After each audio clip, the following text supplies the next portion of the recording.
Welcome to Roots and Roasts, where expert plant care meets proven methods you can trust. Today, we're covering one of the easiest and most rewarding crops to grow indoors, microgreens.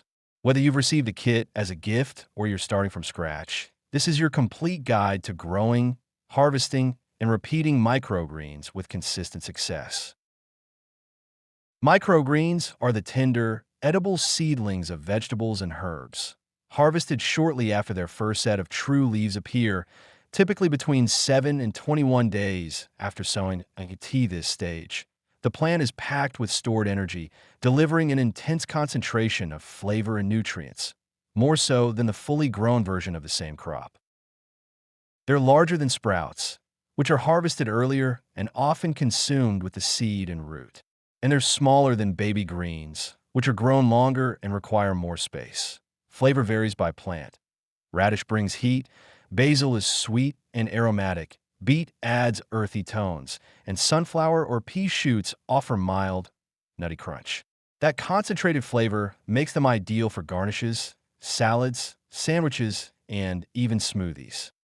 And because they grow fast, in small containers, and require only minimal light and space, microgreens are one of the most accessible crops to grow at home year-round.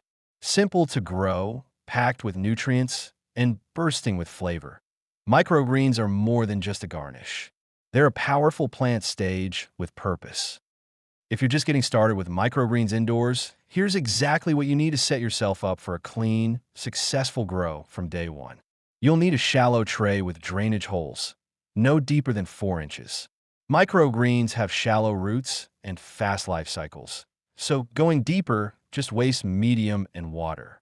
Next, choose your growing medium.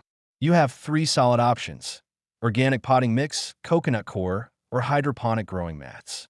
All work, but I recommend starting with coir or soil if you're new. It gives you the most visual feedback while roots establish. Then, grab a high-quality microgreen seed mix and a spray bottle. You'll mist your seeds daily to keep surface moisture steady without overwatering. It's one of the easiest ways to avoid mold and poor germination. Lighting is critical. A bright windowsill works if it gets 4 to 6 hours of light a day. But if you want reliable, even growth, especially in winter or shaded apartments, invest in a full-spectrum LED grow light. It should sit 4 to 8 inches above the tray and run for 12 to 16 hours a day. If you want to take notes, this is the moment to pause the video. Grab your phone, open your Notes app, or go old school with a pen and paper. Here's your microgreen setup checklist. Pause here. Save your setup list. Come back when you're ready. Lighting makes or breaks your microgreens. If you want thick stems, deep color, and rich flavor, it all starts here. Natural light works if you've got the right spot. Aim for 4 to 6 hours of bright, indirect sunlight every single day. That means a south or west-facing window. No curtains, no deep shadows.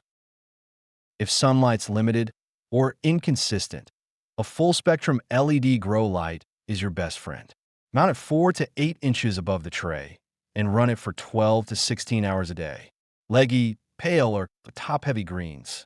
That's your plant begging for more light. Strong lighting keeps them short, full, and packed with flavor. Whether you're using sun or artificial light, keep it close, keep it steady, and your microgreens will respond fast with better color, shape, and taste. Next, how to water without ever drowning your tray. Watering your microgreens is simple, but it has to be done right. Too little and they dry out. Too much and you risk rot, mold, and a failed tray for shallow trays, the kind that are 2 to 4 inches deep. Mist the surface twice a day with a fine spray. Once in the morning, once in the evening. For deeper containers, anything 6 to 8 inches or more, you'll want to water gently at the base every 1 to 2 days. This is a slow pour around the edge of the pot, not a heavy flood right in the middle. Now here's the professional technique: bottom watering. Place your tray in a shallow dish of water for about 5 to 10 minutes. Let the roots pull in exactly what they need from the base. Then lift it out and let it drain. Jot this down in your phone notes or on paper. These watering rules will save you trays, time, and money. Dialing in your watering, based on container depth, light exposure, and airflow, is the key to consistent, healthy growth. It's what separates a good tray from a great one. Here's something most first-time growers get wrong. Microgreens are not meant to be repotted. This crop is a one and done. When your microgreens reach harvest stage, usually 7 to 14 days in, you cut them just above the soil surface. What's left behind is a compact root mat that's already exhausted its purpose. But there's one exception. If you're growing herbs like basil, cilantro, or parsley with the intention to let them mature, not just harvest as microgreens. In that case, yes, after about 3 to 4 weeks, it's time to repot.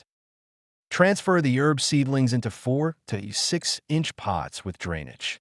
Use an organic potting mix blended with perlite or coarse sand. This keeps the root zone breathable and helps prevent water stress as the plant matures. Just remember, microgreens are a harvest crop. Herbs can go the distance, but only with proper repotting and continued care.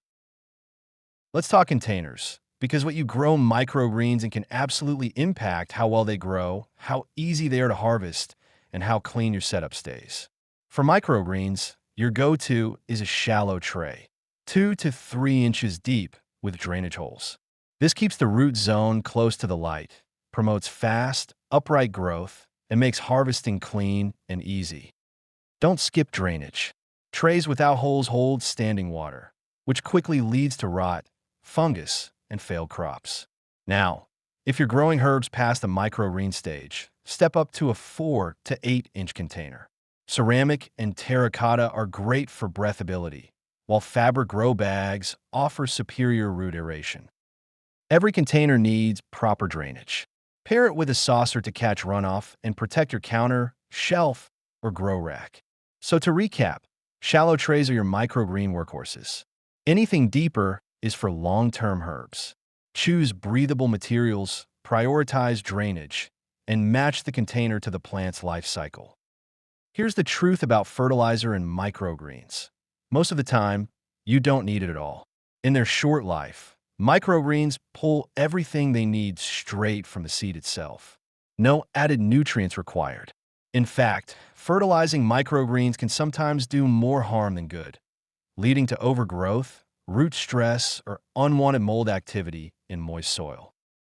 But when you grow herbs past the microgreen phase into mature plants, that's where light feeding becomes essential. Use an organic, water-soluble fertilizer, like seaweed extract or fish emulsion, diluted to 1/4 strength. Apply it every 10 to 14 days once the plant has established its second or third set of true leaves. Always apply to the base of the plant. Never mist fertilizer onto the leaves. And always water the soil slightly before fertilizing, especially in smaller containers, to avoid shock. When you're growing microgreens indoors, it's easy to assume pests won't show up, but if your watering is off, your airflow is weak, or you're reusing soil without cleaning your trays, you're inviting trouble.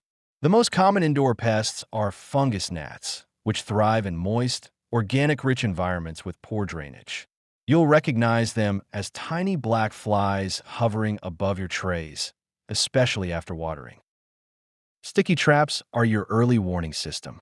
Place one near the edge of every tray.